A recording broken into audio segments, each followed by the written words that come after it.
ibu. Jadi kalian juga harus meneladani Rasulullah, di mana setiap kalian ingin berangkat ke manapun, ke sekolah, mengaji, kalian harus berpamitan kepada kedua orang tua. Pada hari ini kita akan mempelajari yang bagian pertama, yaitu keteladanan Rasulullah Shallallahu Alaihi Wasallam. Selanjutnya kalian perhatikan beberapa gambar berikut. Pada gambar pertama, anak-anak dalam berperilaku contohlah akhlak Rasulullah. Rasulullah adalah orang yang memiliki akhlak yang baik. Rasulullah diutus oleh Allah untuk menyempurnakan akhlak. Innama bu'itsu liutamima makarimal akhlak.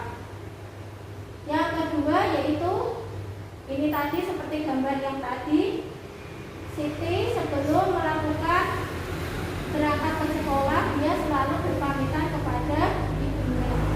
Ini juga seperti yang kalian lakukan ketika bertemu dengan teman kalian di jalan, yaitu menyapa teman kalian dengan lemah lembut ya. Yang keempat yaitu ketika kalian ingin makan bersama dengan keluarga di rumah, kalian harus melakukan doa bersama terlebih dahulu. Ya, membaca doa sebelum makan. Bismillahirrahmanirrahim. Allahumma barik lana fima razaqtana wa qina adzabannar. Agar apa? Agar rezeki yang kalian peroleh dan kalian makan menjadi berkah. Selanjutnya yang B, kejujuran dan kasih sayang Rasulullah Shallallahu Alaihi Wasallam. Kita simak penjelasan berikut. Yang pertama, Nabi Muhammad Shallallahu Alaihi Wasallam mendapatkan gelar Al-Amin. Kalian tentunya sudah mempelajari kisah 25 Nabi. Nabi Muhammad Shallallahu Alaihi Wasallam disebut sebagai Nabi ke-25 atau Nabi yang terakhir. Nabi Muhammad Shallallahu Alaihi Wasallam jabatnya sudah menjadi yatim piatu. Apa arti yatim piatu? Yatim piatu adalah anak yang sudah meninggal oleh ayah dan ibunya. Oleh sebab itu, beliau sangat mencintai anak yatim dan menganjurkan temannya untuk merawat, mendidik dan mencintai anak yatim. Di samping itu, Nabi Muhammad SAW terkenal sangat jujur. Sikap jujur tersebut sudah diperlihatkan sebelum beliau diangkat menjadi Rasul. Pada usia remaja ya, ketika beliau diminta bantuan oleh pamannya untuk membawa barang dagangan Siti Khadijah sebelum Siti Khadijah menjadi istrinya ya, binti Khuwailid yang kaya dan dihormati di kota Mekah. Nabi Muhammad membawa dagangannya Siti Khadijah ke negeri Syam. Pada usia 35 tahun, Nabi Muhammad SAW bersama-sama dengan orang-orang Quraisy diminta untuk memperbaiki Ka'bah. Ketika pembangunan sudah sampai ke bagian Hajar Aswad, bangsa Quraisy berselisih tentang siapa yang mendapatkan kehormatan untuk meletakkan Hajar Aswad ke tempatnya semula. Pada akhirnya mereka sepakat menunjuk Nabi Muhammad SAW sebagai orang yang tepat untuk melakukan hal tersebut. Rasulullah pun kemudian menyarankan suatu jalan keluar yang sebelumnya tidak terpikirkan oleh mereka. Beliau mengambil selembar selendang atau sorban ya. Kemudian Hajar Aswad itu diletakkan di tengah-tengah selendang tersebut. Beliau lalu meminta seluruh pemuka kabilah yang berselisih untuk memegang ujung-ujung selendang itu. Mereka kemudian mengangkat Hajar Aswad itu bersama-sama. Setelah mendekati tempatnya Ka'bah, Rasulullah SAW lah yang kemudian meletakkan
tentang Nabi Muhammad meletakkan Hajar Aswad di Ka'bah.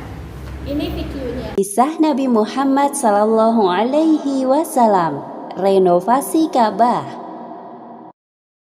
Kota Mekah pernah dilanda banjir bandang. Pada saat itu usia Muhammad 35 tahun.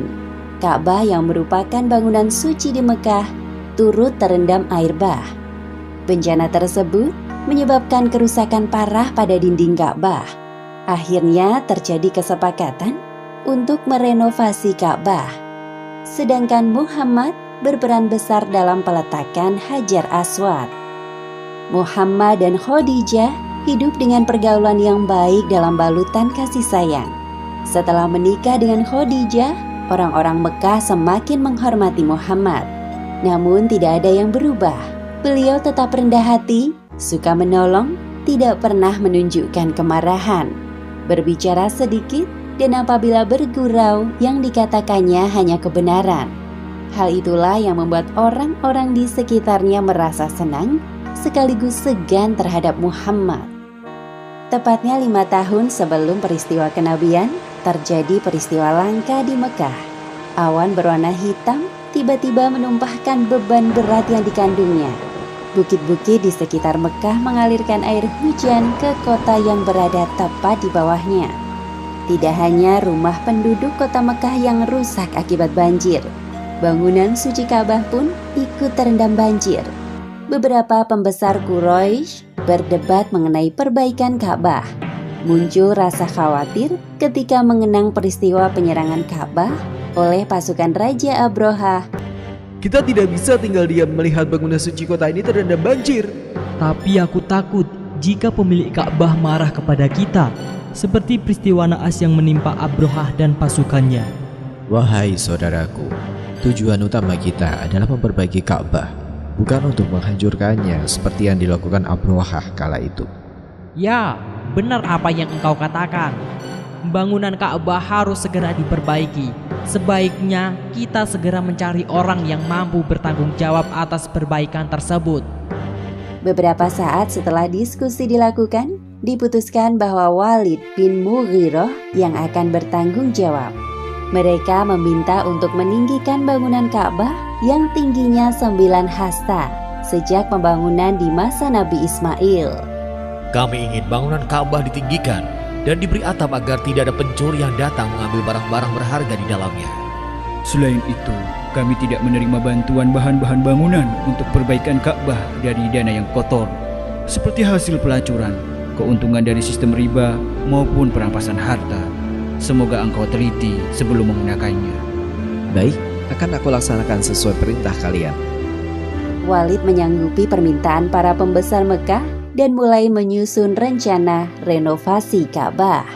Bertepatan dengan bencana banjir ini, tersiar berita bahwa telah ditemukan sebuah kapal Romawi yang terdampar di Laut Merah, tepatnya di dekat pelabuhan Syuaibah. Wahai saudaraku, tugas pertamamu adalah mencari siapa pemilik kapal Romawi itu dan membeli kapalnya. Kita membutuhkan banyak kayu untuk pondasi Ka'bah. Serahkan padaku, aku akan mengatasi masalah ini. Setelah bertemu dengan pemilik kapal, Walid bin Mughirah bernegosiasi dengannya. Pemilik kapal bernama Bakum. Ia adalah seorang penganut Nasrani yang berasal dari Mesir. Bakum kemudian dikontrak menjadi ahli kayu. Pada awalnya, anak buah Walid tidak berani menyentuh bangunan Ka'bah. Namun pemimpin mereka, Walid bin Mughirah, mengatakan sesuatu yang melegakan. Kita mulai perombakannya dari bangunan sebelah selatan. Setelah itu kita tunggu sampai esok hari. Apabila tidak ada hal buruk yang terjadi, maka kita lanjutkan tugas mulia ini sampai selesai. Ya, kami setuju. Perombakan Ka'bah ini merupakan perbaikan dari hasil kerja keras Nabi Ibrahim alaihi salam dan Nabi Ismail alaihi salam. Bangunan Ka'bah berbentuk segi empat yang terbuat dari susunan batu-batu. Walid membagi Ka'bah menjadi 4 bagian. Masing-masing kabilah mendapatkan tugas untuk memperbaiki tiap sudut bagian Ka'bah. Hal pertama yang dilakukan adalah memindahkan patung Hubal dan patung-patung lainnya, kemudian membersihkan pelataran Ka'bah lalu membongkar dinding dan membuat pondasi. Pondasi Ka'bah berasal dari batu-batu granit biru yang diambil dari bukit di sekitar Mekah. Sedangkan bahan pencampur semen yang disebut bitumen didatangkan langsung dari Syria. Muhammad turut serta dalam perbaikan Ka'bah dari awal penghancuran bangunan dan hari-hari berikutnya. Kita harus meninggikan pondasi sekaligus membangun pintu baru. Setelah itu, kita bangun atap Ka'bah agar barang-barang berharga di dalamnya tidak dicuri orang. Baik, kami akan mengerjakan sesuai perintahmu. Pembangunan dan perombakan Ka'bah hampir selesai. Setelah dinding Ka'bah tingginya mencapai 15 hasta. Kemudian dipasang atap yang disangga dengan 6 tiang. Selain itu, dibangun pintu dan tempat peletakan Hajar Aswad. Kini tiba saatnya bagian peletakan batu hitam atau biasa disebut Hajar Aswad di sudut timur. Pada saat inilah terjadi perselisihan antar kabilah.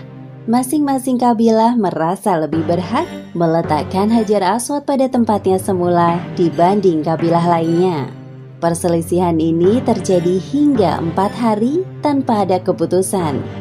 Sampai akhirnya muncul seorang tua bernama Abu Umayyah bin Al-Mughirah menawarkan jalan keluar. Beliau adalah sosok tetua yang dihormati di kalangan pembesar Mekah. Wahai saudara-saudaraku, hentikan perdebatan kalian. Serahkan keputusan kalian kepada orang yang pertama kali masuk lewat pintu Safa. Orang-orang setuju dengan usulan Abu Umayyah. Mereka pun menanti siapa yang kira-kira datang pertama kali. Rasa penasaran tersemat di dada masing-masing kabilah. Lihat, ada seseorang yang datang. Benarkah? Mari kita lihat siapa itu. Oh, dia Muhammad, pemuda Al-Amin. Kami rela dengan keputusannya. Dia yang terbaik. Orang-orang Quraisy bersorak lega, sekaligus gembira melihat kedatangan Muhammad. Sedangkan Muhammad bingung dengan penyambutan yang dilakukan oleh para kabilah. Apa yang terjadi sebenarnya? Mereka lalu menceritakan tentang permasalahan yang terjadi. Sebelum membuat keputusan, Muhammad berdoa dalam hati agar tidak salah langkah. Beliau juga tidak menginginkan pertikaian ini berlarut-larut terjadi. Tolong, ambilkan aku sehelai kain. Baik, tunggu sebentar. Orang-orang penasaran dengan apa yang akan diperbuat Muhammad. Setelah kain dalam genggaman, beliau menghamparkannya ke tanah. Kemudian beliau meletakkan Hajar Aswad di tengah-tengah kain. Untuk setiap pemimpin dari masing-masing kabilah, dipersilahkan untuk memegang ujung kain ini. Kemudian, mereka bersama-sama mengangkat Hajar Aswad menggunakan sehelai kain dan Muhammad bertugas mengembalikan Hajar Aswad ke tempatnya semula. Akhirnya, beliau berhasil menghentikan pertikaian tentang peletakan Hajar Aswad. Semua kabilah merasa puas dengan keputusan Muhammad yang cerdas dan bijaksana. Demikianlah akhir kisah renovasi Ka'bah pada zaman sebelum Muhammad diangkat menjadi nabi. Hikmah yang dapat kita ambil dari kisah ini, pertama, hendaknya kita selalu mengawali segala perbuatan dengan niat yang baik agar mendapat ridho dari Allah Subhanahu wa Ta'ala. Dan kedua, salah satu kriteria dari pemimpin yang ideal menurut Islam adalah fatonah atau cerdas. Hal tersebut dibuktikan dengan cara yang digunakan Muhammad dalam menyelesaikan persoalan peletakan Hajar Aswad. Maka sudah sepantasnya beliau menjadi seorang pemimpin umat Islam. Wallahu a'lam bishawab. Nah, anak-anak, bagaimana kalian sudah ya paham ya? Tadi kita sudah menyaksikan video tentang kisah keteladanan Nabi Muhammad, bagaimana Nabi Muhammad mendapatkan gelar Al-Amin. Untuk latihan di rumah, kalian mengerjakan 5 soal berikut. Yang pertama, Nabi Muhammad Shallallahu Alaihi Wasallam merupakan nabi yang terakhir. Beliau adalah nabi urutan keberapa? Yang kedua,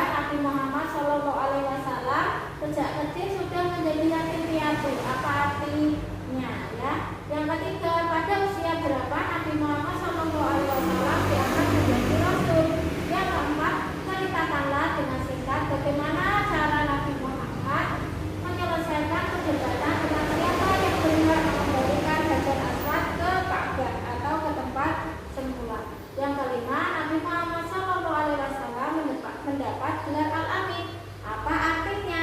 Kalian kerjakan di buku tulis PAI, kemudian kalian kumpulkan besok kalian